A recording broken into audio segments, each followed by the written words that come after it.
Abre em Atos 29.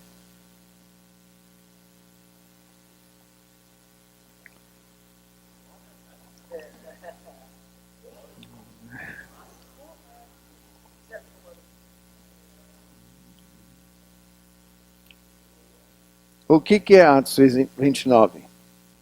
É a história da igreja.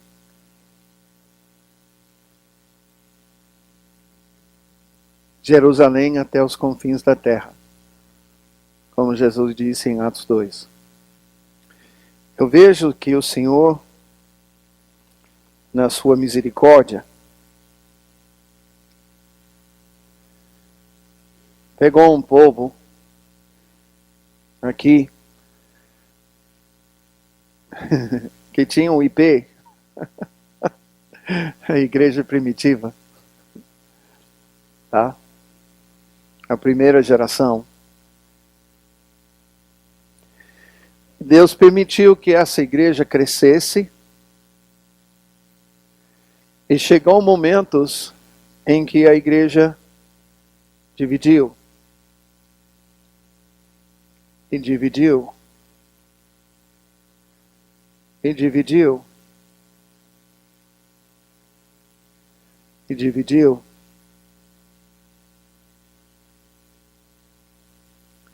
E dividiu.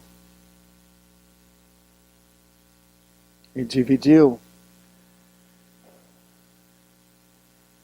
E dividiu.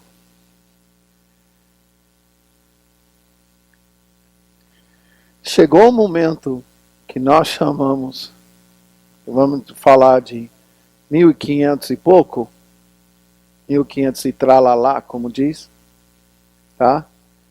E houve um momento da reforma histórica. Em 1500 e pouco, você tem vários moveres, vários homens ouvindo de Deus sobre coisas que precisavam ser restauradas. Obviamente é o Espírito Santo que está falando isso em cima de que palavra de Jesus?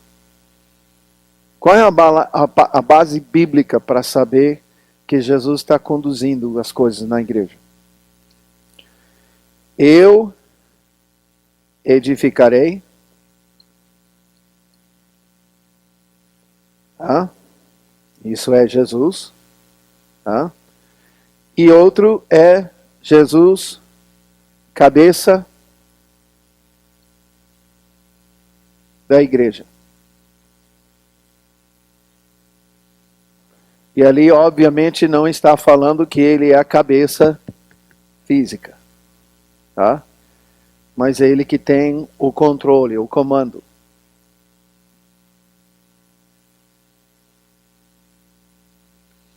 É por isso que eu creio que seja muito importante a sua geração, cada um de vocês que está aqui, com 17, 18, 20, 25, até mais anos, porque na misericórdia do Senhor, depois disso aqui, tá?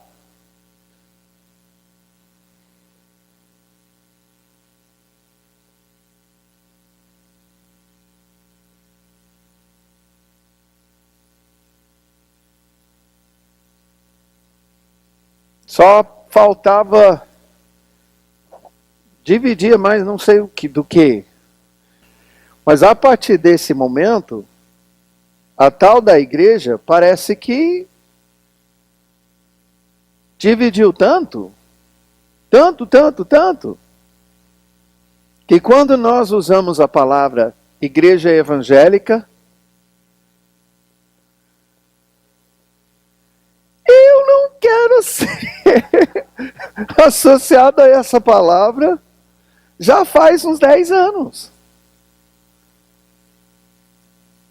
Então quando a gente vai falar da igreja católica, e vai falar dos pecados da igreja católica, vai falar do abuso de poder, vai falar da sensualidade, vai falar da prostituição, vai falar da riqueza, vai falar do materialismo, vai falar. Vai falar da corrupção dos sacerdotes, junto com os reis, com príncipes, como eles deram as mãos, como eles abusaram do povo, como eles se envolveram com toda a corrupção feudal, etc, etc. Quando a gente vai falar sobre isso, em que isso difere do que nós estamos vivendo hoje na tal da igreja evangélica?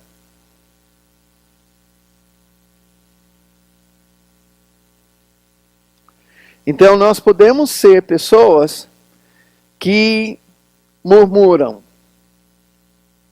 Tá ruim nisso, nisso, nisso. Tá ruim aqui, tá errado nisso, tá errado naquilo. Nada presta.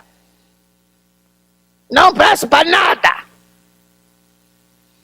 Tem que botar uma bomba em todas essas igrejas, tem que botar uma bomba em todas as denominações e vai ajudar alguma coisa?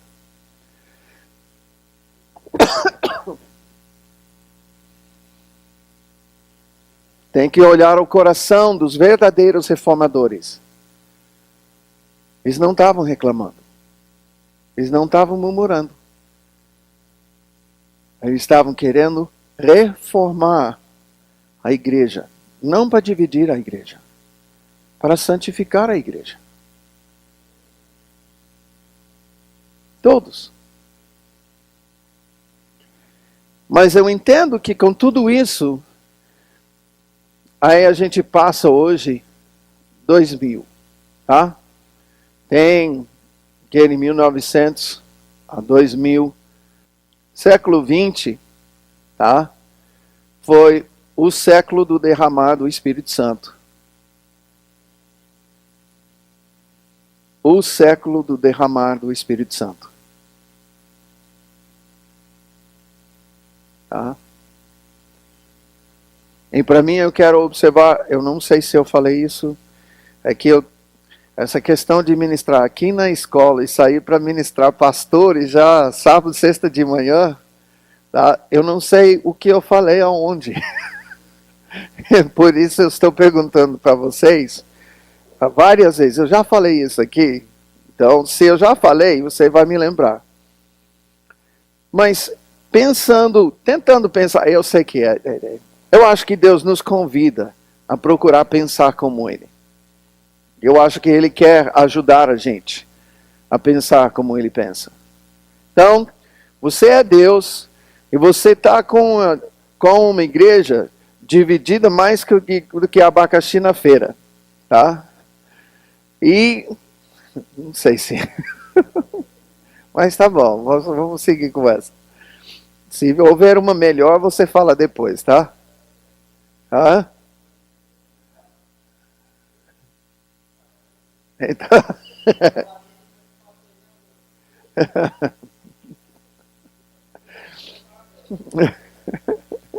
Tô ruim para macabro, né?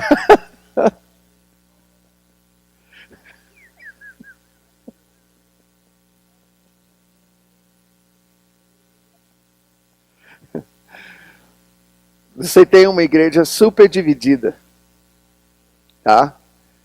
E qualquer coisa nova que você faz, qualquer derramar que você fizer, quem não aceitar é taxado como tradicional, e quem receber é taxado como superior. E não é nada disso que você está querendo.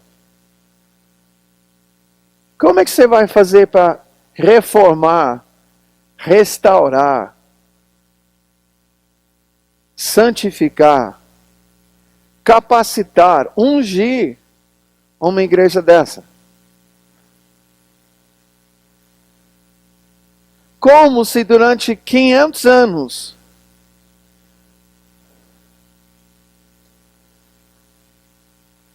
como é que você vai unir a igreja que cada vez que você gerou algo no espírito para reformar, para melhorar, a igreja só dividia? Eu não estou dizendo que não houvesse divisões por causa de pecado. Houve. Mas a divisão que acontece hoje é mais... Não, eu prefiro o tapete azul. Eu não queria esse tapete vermelho. Não, esses negócios aqui, Mike, você voltado para o meio, isso é ridículo. Eu vou abrir ali na esquina. E vai e abre outro.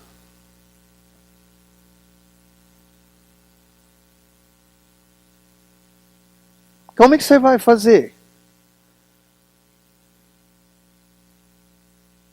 Aí se a gente vai falar sobre o século XX, o derramado do Espírito Santo, nós vamos reconhecer 1900, se não me engano, 6 ou 7, tá? Deus pegou Azusa Street. Eu sei que eu mencionei na semana passada o que eu ouvi, né, sobre o mover e a profecia dos mais dali 100 anos, não foi? Isso eu falei. Mas eu queria começar com isso aí, porque aqui começou uma renovação associado com a manifestação de línguas. Ok? Com tudo que a gente tem falado de línguas,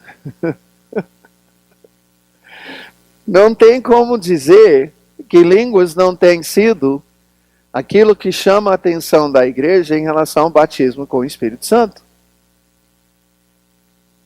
Tá? Então, para renovar todo esse conceito e reavivar a igreja nisso, Deus começou a fazer com que as pessoas falassem novamente em línguas. Algo que estava adormecido na igreja. Não que pessoas não falassem línguas, mas eram os mais assim espirituais, os místicos, tá? Não era algo nada comum na igreja. Aí aqui Deus pega um tal de William Seymour, filho de escravos. Isso nos Estados Unidos é extremamente significante. Lembra que a escravatura nos Estados Unidos acabou em 1865. Tá? Foi a emancipação, a libertação, Carta Áurea que chama, né? Aqui, Lei Áurea. Tá? Então, lá, o Lincoln liberou isso em 1865. Exatamente. Alguns parentes meus não queriam, então eles mudaram para cá. Não queriam a integração dos escravos, dos negros, não pela questão de serem escravos, mas pela questão de serem negros. Tá? E aí Deus pega William Seymour. Tá? Nota pouca diferença daqui para cá, 30 a 42 anos. Tá? Então você tem um escravo que foi emancipado aqui, tá? Tem um filho, esse filho se torna pastor. Pequena congregação, só que o Espírito Santo começa a ser derramado sobre ele.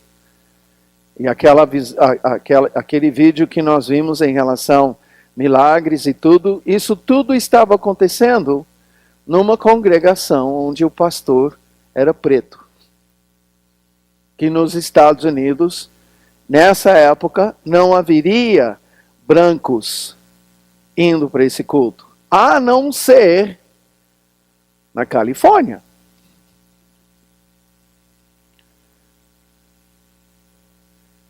Tá? Por quê?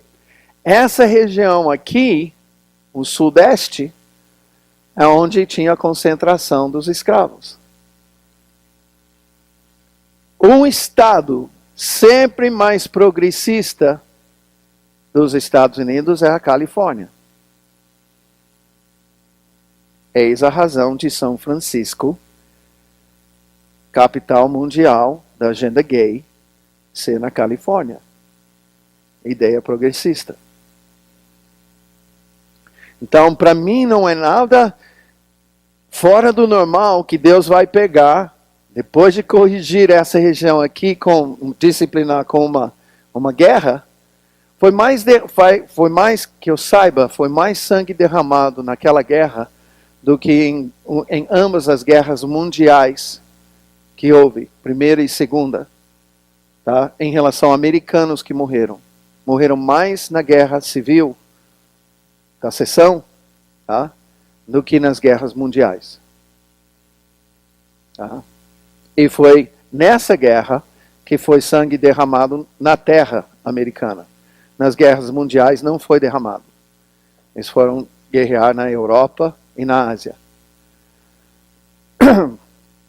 Então, aqui você tem, em 1907, esse pastor Seymour começa a orar e o pessoal começa a falar em línguas.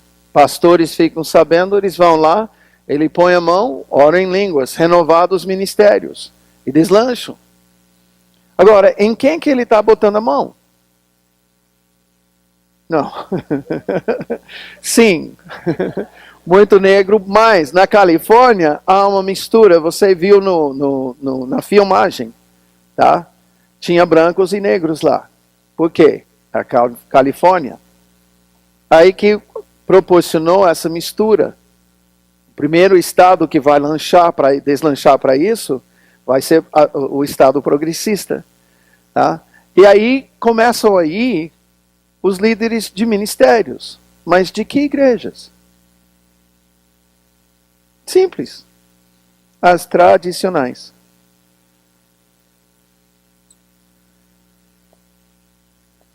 Homens e mulheres com fome.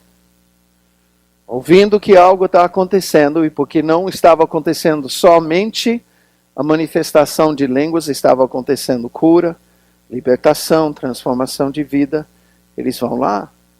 Porque quando você tem um chamado, você sabe que o lance é sobrenatural, você quer o lance sobrenatural.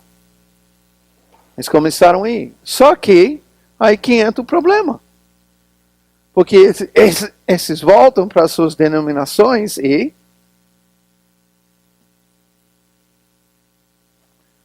eles querem virar os instrumentos de costa para as paredes, para o povo. E aí eles querem dizer, não, agora a gente tem que orar. E a gente tem que adorar no espontâneo só. Não podemos cantar mais musiquinha. Não. Aí eu estou lembrando de 2000 e pouco. Aqui o que houve? Eles voltaram falando da experiência de falar em línguas.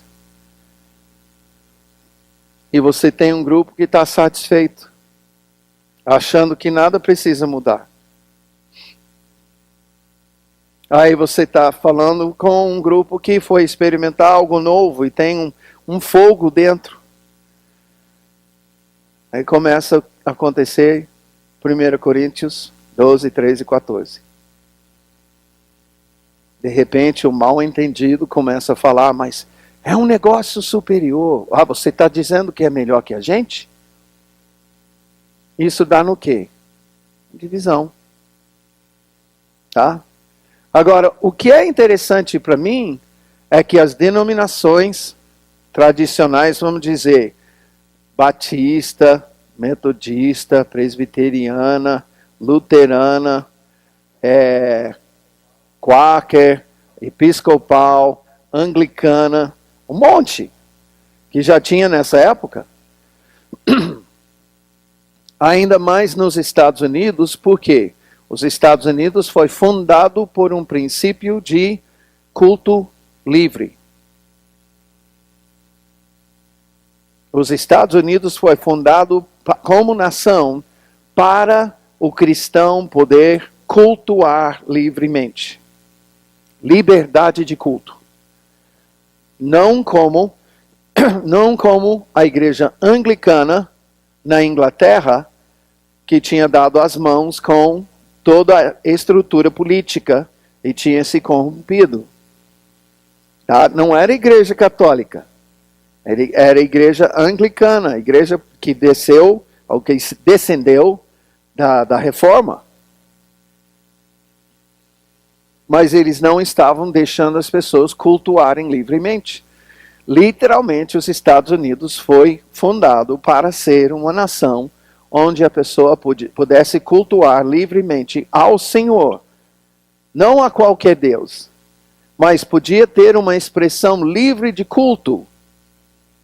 Podia fazer a liturgia que for, podia expressar o seu culto da forma que for, com os instrumentos que for, com as canções que for, pregação que for. Tá? E se você for para Rhode Island, que é um dos estados que foi primeiro vamos dizer, constituído, tá? Você vai descobrir que é tudo em cima do culto com liberdade. Hoje isso é distorcido. Hoje eles estão usando isso para dizer, para poder cultuar a qualquer Deus. No início a ideia não foi para poder cultuar a qualquer Deus. Foi para poder se expressar como cristão com liberdade.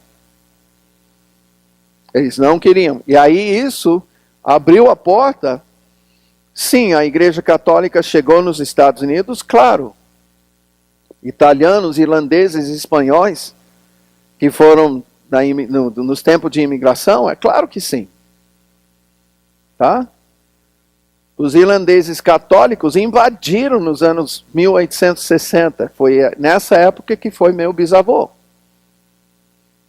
Católico. Os irlandeses foram lá em massa, por causa da praga que estava acontecendo na Irlanda. Italianos, espanhóis, portugueses, tá? Todos esses foram para os Estados Unidos. E eu estou citando esses porque esses são países católicos. Franceses. Tá? Agora, você tem os alemães, aí descendência de luterano. Anabatista. Aí você vai ter essas influências. Então, nos Estados Unidos, você não vai ver uma presença tão grande católica quanto aqui. Mas o que você vai ver é uma tremenda presença de N denominações. E esses todos foram tocados de alguma forma por esse mover. E resultado disso, muitas divisões. Muitas divisões. Muitos abusos. Muita carnalidade. Tá? Tanto a questão de quem não queria receber, quem não queria entender, quem não buscou ao Senhor para entender, quanto quem recebeu e não queria dar tempo para o Espírito Santo agir onde estava. É muito importante isso. Chega a criar denominações como quadrangular.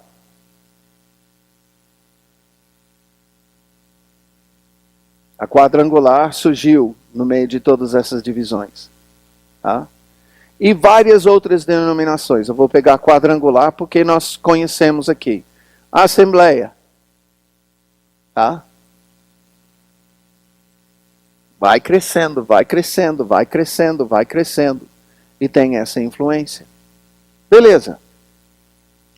Chega um momento, em 1960, que Deus derramou seu Espírito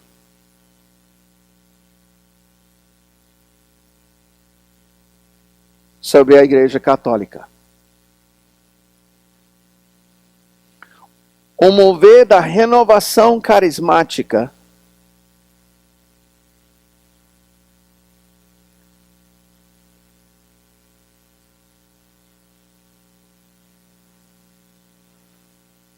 aconteceu no Brasil, no México, outros países da América Latina, tá? E começou um fenômeno mundial. Aí eu pergunto para vocês,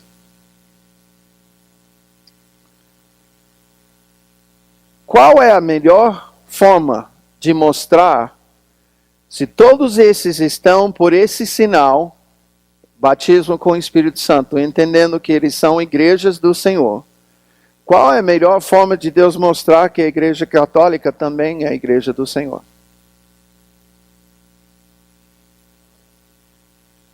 Se a unidade que é gerada na igreja vai ser uma unidade pelo Espírito, tem uma forma melhor para fazer isso do que derramar seu Espírito sobre toda a igreja?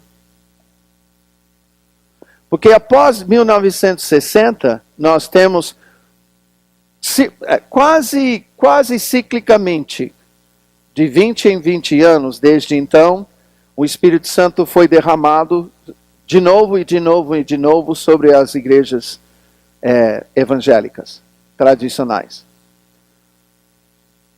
Quase ciclicamente. Tá?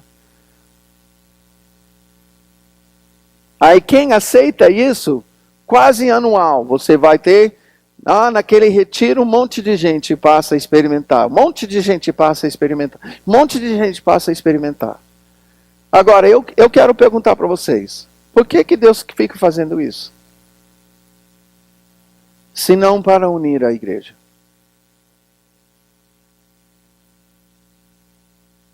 Lembra o nosso estudo sobre 1 Coríntios 12, 13 e 14? A última coisa que Deus queria foi a divisão. 1 Coríntios 12, tudo que ele fala sobre o corpo, é exatamente isso.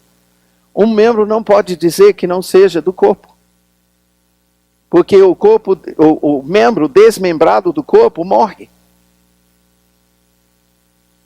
Com isso, eu gostaria que vocês considerassem comigo, tá? A probabilidade, tá? Eu só vou tirar essa parte aqui. Em tudo isso,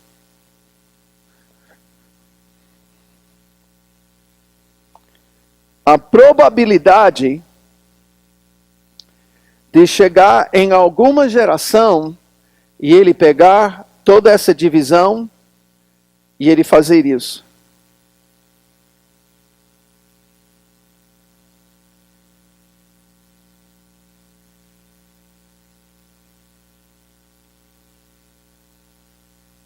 Ele começar a unir e fazer o que eu vou chamar o caminho de volta.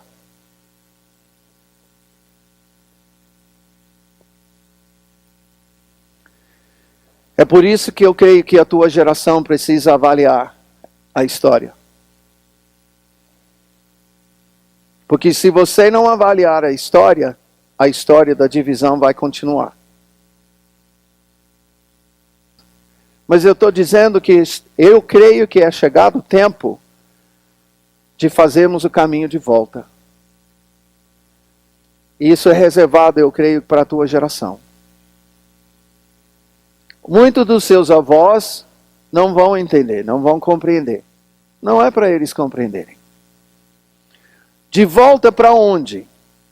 Nossa volta não é para a Igreja Católica. Se nós vamos entender, a nossa volta é para isso aqui. Todos nós. Todos nós. Se estamos avaliando coisas que têm filosofias, ideais, injustiças, pobreza, riqueza, prosperidade, humanismo, várias formas de governo, desde ditaduras até democracia, nós podemos discutir tudo isso. E aquilo que influencia a igreja. Tá? A grande questão é que Deus está levando, conduzindo. Eu edificarei a minha igreja. Tá? E como é que ela vai ser? Unida e gloriosa. Sem mácula,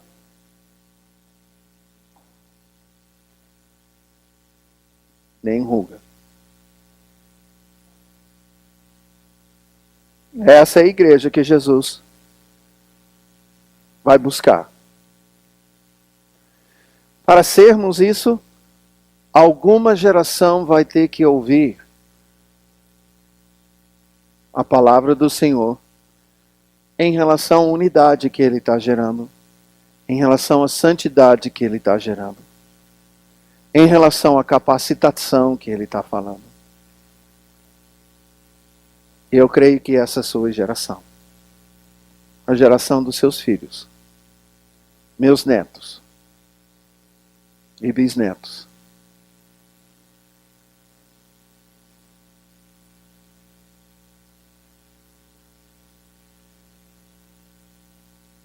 A gente vai estudar, sempre que a gente estuda a gente estuda a história para aprender os erros, para não repetir os erros. Então, embora muitas coisas foram trazidas aqui, em parte, a palavra. Mas eu acho que o Ricardo até deve ter mencionado palavra.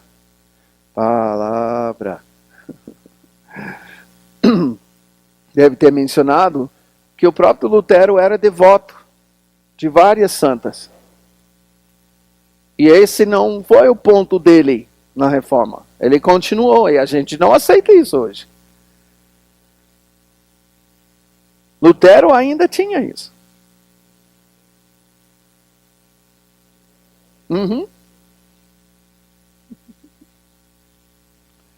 É que Deus não corrige tudo de uma vez. Ele não está derrubando a casa. Ele está reformando a casa. Ele está edificando a casa. A casa não terminou de ser edificada. Quando tem uma barriguinha, ele está corrigindo. Ah. Venha me corrigir, Senhor. Nós precisamos lembrar, queridos, Deus não corrige tudo de uma vez. Nem em nossas vidas Ele não faz isso. Nós estamos vivendo todos os dias com uma porção da misericórdia do Senhor. Quando alguém, como é que o Espírito Santo vai ser derramado onde tem pecado? Na minha vida ele foi derramado onde tinha pecado. Eu comecei a tomar consciência do pecado por causa da presença dele. Eu comecei a sentir arrependimento por causa da presença dele. Eu comecei a confessar os meus pecados por causa da influência, do convencimento dele, da convicção que ele deu. Eu comecei a fluir em dons espirituais, mesmo tendo pecados na minha vida, por causa da misericórdia do Senhor. Ele foi derramado. Então, para mim, eu acho que a gente se torna muito absoluto em tudo que a gente quer. Eu entendo por que a gente quer assim. Porque aí, onde tem alguém orando em línguas, então não tem pecado.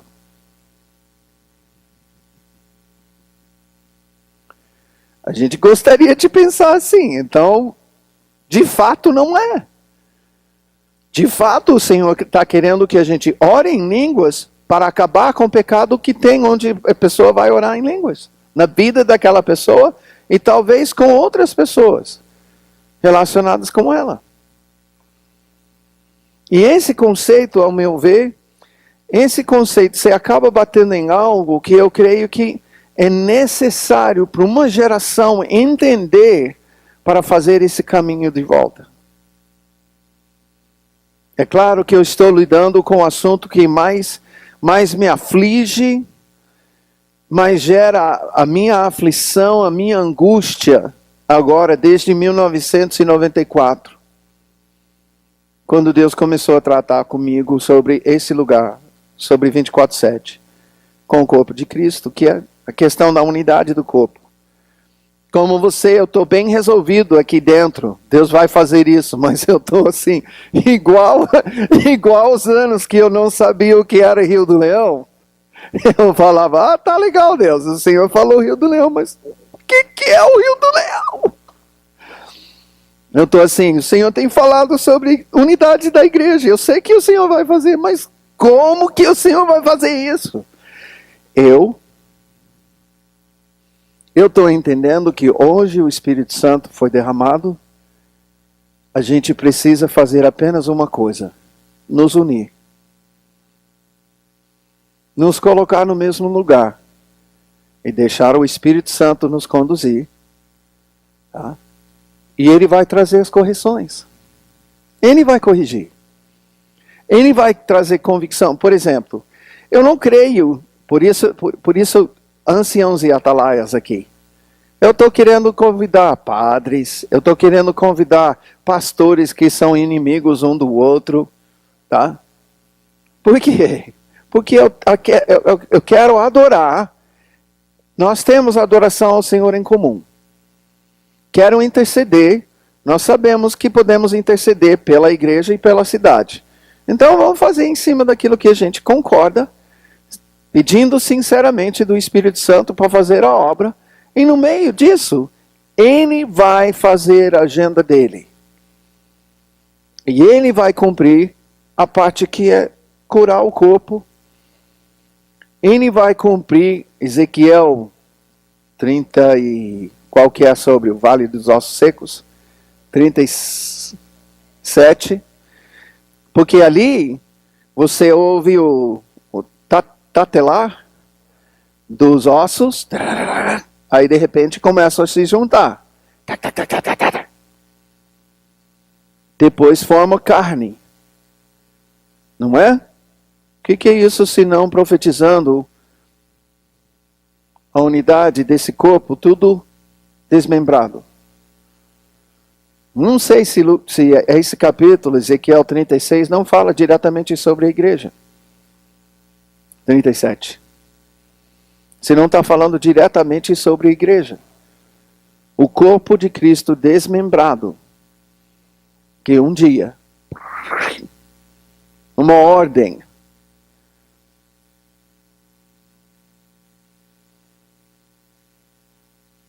porque eu acho que todos nós sentimos morte e sequidão. Sentimos isso no Espírito. Uma ordem vai vir do Senhor. E eu creio que nesse momento nós vamos ouvir. Ouço juntando com o tal. Tal. Tal. Tal. Tipo as imãs que eu tenho lá em casa. Tá? Mas eu creio que uma geração precisa ficar tão... Entenda a palavra que eu vou usar. Enamorado. No sentido de namoro mesmo. Enamorado com o Espírito Santo, que quando encontra outra pessoa que anda no mesmo Espírito, sem nem pensa de que ministério, que denominação, você nem pensa nisso. Ô meu, você tá vivendo a mesma coisa? Aí ninguém pergunta, né? Onde você mora? Porque não importa. Não importa, importa saber o que Deus quer fazer com a gente aqui. O que o Espírito Santo está querendo fazer com a gente. Encontrei uma pessoa esses dias, depois de uns 10 anos. Não é 10 anos. É um bom tempo. Tá? Essa pessoa veio e estava na inauguração do CBA. A primeira coisa que a pessoa falou, não é à toa. Deus deve ter algum propósito nisso aí. Ela que falou, não foi nem eu. E essa vai ser a nossa atitude ao nos encontrar. O que Deus quer? O que Deus está querendo? Aí, o que importa nesse momento? Agenda do Espírito Santo. Não estamos pensando em agendas da firma. A denominação, o ministério. Nós estamos pensando no reino. Uma geração precisa começar a pensar assim. Eu creio que é a geração de vocês. A geração que, ao invés de separar e cada um vai para o seu canto, não, Deus está falando fazer o caminho de volta. Então, está começando uma coisa nova que só eu experimentei. Então, eu vou ficar aqui até que aconteça aqui. E sem atacar, sem criticar, sem permanecer insubmisso. Eu vou orar. Eu vou amar. Porque essa geração vai entender que o princípio maior, qual que é? Acabei de falar, gente. Amor. 1 Coríntios 13. Para encerrar.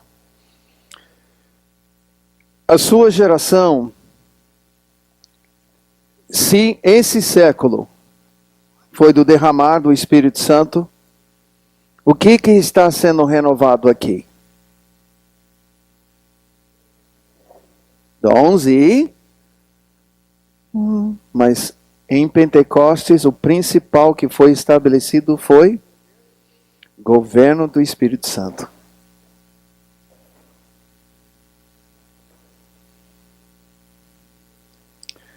Negócio principal a ser estabelecido em Pentecostes não foi dons, não foi línguas, não foi profecia.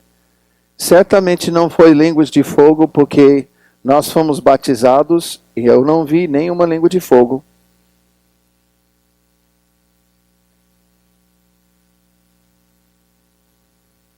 Você viu alguma língua de fogo quando você foi batizado com o Espírito Santo? Você viu algum quando alguém... Tá? Nem eu não sei. Tá? Gostaria de ver. Mas nós cremos. Aí que está a importância dos nossos estudos, queridos. Porque se perpetuarmos que o dom de línguas, você precisava ver quando ministrei isso agora, o encontro era chamado de mergulhados no Espírito. Então, o que eu ministrei? Batismo com o Espírito Santo é mais do que falar em línguas. Caiu a ficha. Caiu a ficha. Se nós perpetuarmos, não basta falar em línguas, nós vamos ficar repetindo a história. Mas se acontecer o que Deus queria, que foi estabelecer o governo do Espírito Santo, ou seja, eu não vou conduzir a minha vida e o ministério sem a direção do Espírito Santo, então é possível fazer esse caminho de volta pelo Espírito Santo. Se vai ser pela carne, nós vamos repetir a história.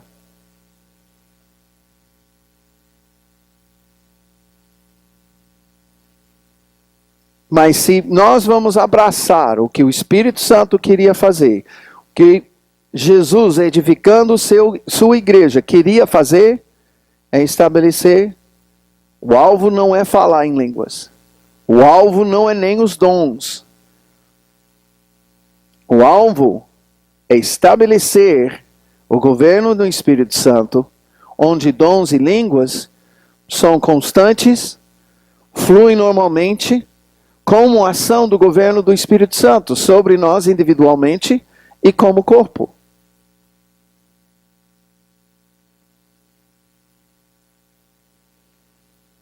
E é nisso que eu começo a enxergar, existe a possibilidade da chamada unidade da igreja.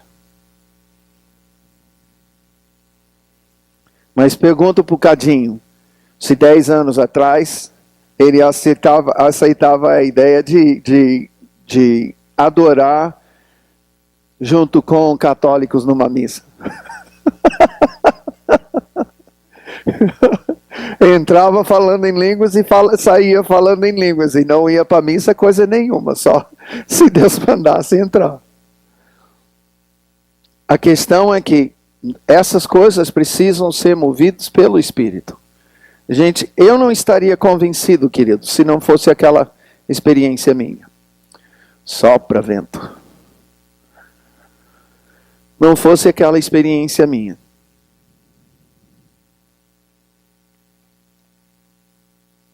Não teria. Deus tinha que fazer algo em mim. Agora, o governo do Espírito Santo foi estabelecido. No qual, quando ele fez, recebi com temor. Agora, se eu vou olhar as coisas naturais, tá? Aí eu vou fazer uma observação. A tecnologia hoje, quanto tempo demora para ser espalhada uma ideia nova? Hoje. Poucos cliques. Quantos já baixaram o novo sistema da Macintosh? Da Apple? 2, no mínimo. Já não tem onde baixar. Tá? Tá? Outros têm. Você pode perguntar, quem pegou o novo atualização?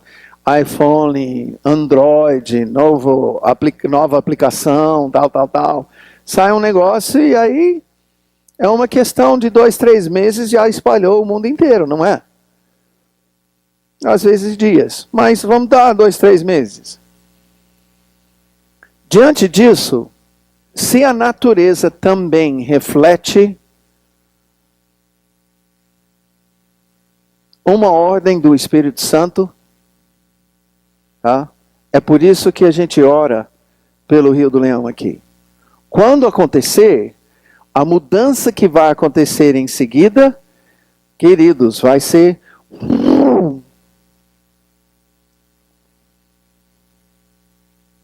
como as coisas naturais. Se eu olhar isso, eu vou perceber, peraí, não é tão difícil mudar a igreja numa geração. Se nas coisas da carne, nós temos essas mudanças rápidas, se no mundo, das trevas, essas coisas acontecem com rapidez, vai dizer para mim que Deus não pode? Eu creio nos de repentes. De repente, eles ouviram o som de um vento. De repente, Moisés estendeu o seu cajado e as águas se abriram.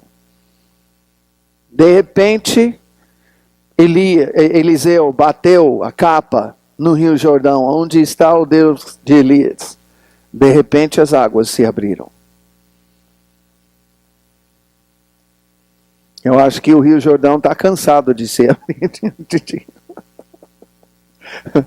Sou tentado a ir lá e quero ver.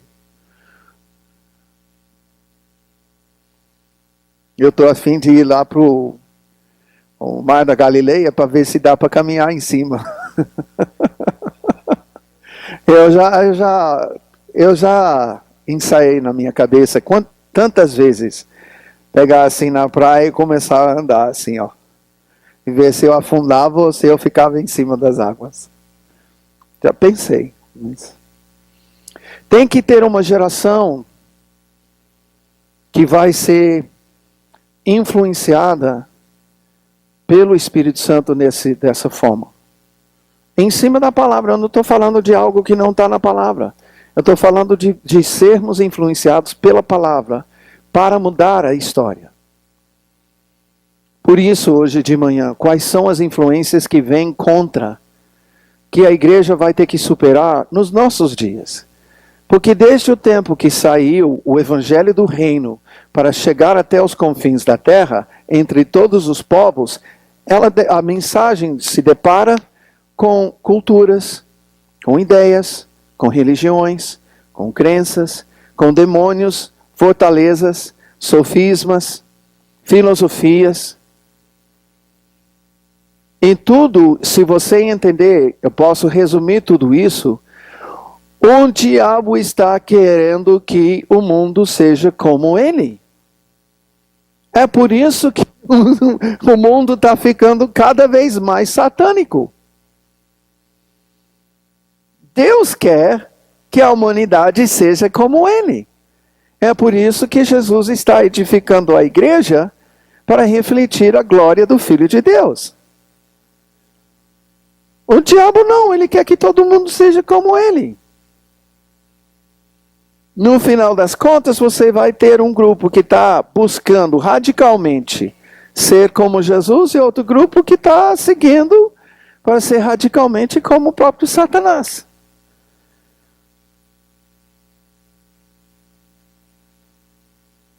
Então, essa tua geração tem que lidar com as coisas de hoje, com o humanismo. O humanismo não é nada mais, nada menos do que a independência. O humanismo é o reflexo do egoísmo de Satanás, que disse: eu não preciso de Deus, eu quero ser Deus. O humanismo é o ser humano dizendo: não preciso de Deus, eu sou Deus. Não preciso de ninguém.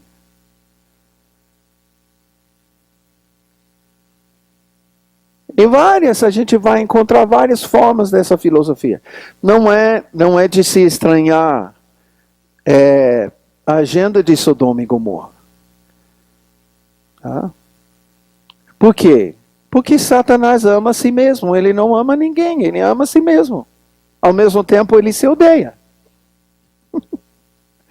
Esse é o dilema dele. Quando ele saiu e não houve mais tempo de se arrepender, você acha que ele não está arrependido? Pelo fato, ele está arrependido todos os dias. Ele se ama e ele se odeia. Essa não é a essência de inferno? Imagina a confusão eterna que é esse. E é igual para todos que vão seguir.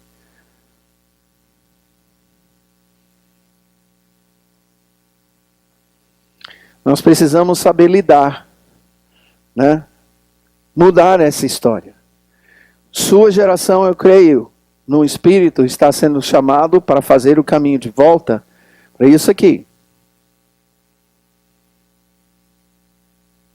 Tá? Princípios e valores recebidas mais recente de Jesus. Onde a igreja, se nós podemos dizer assim, era na sua essência a comunidade de Jesus.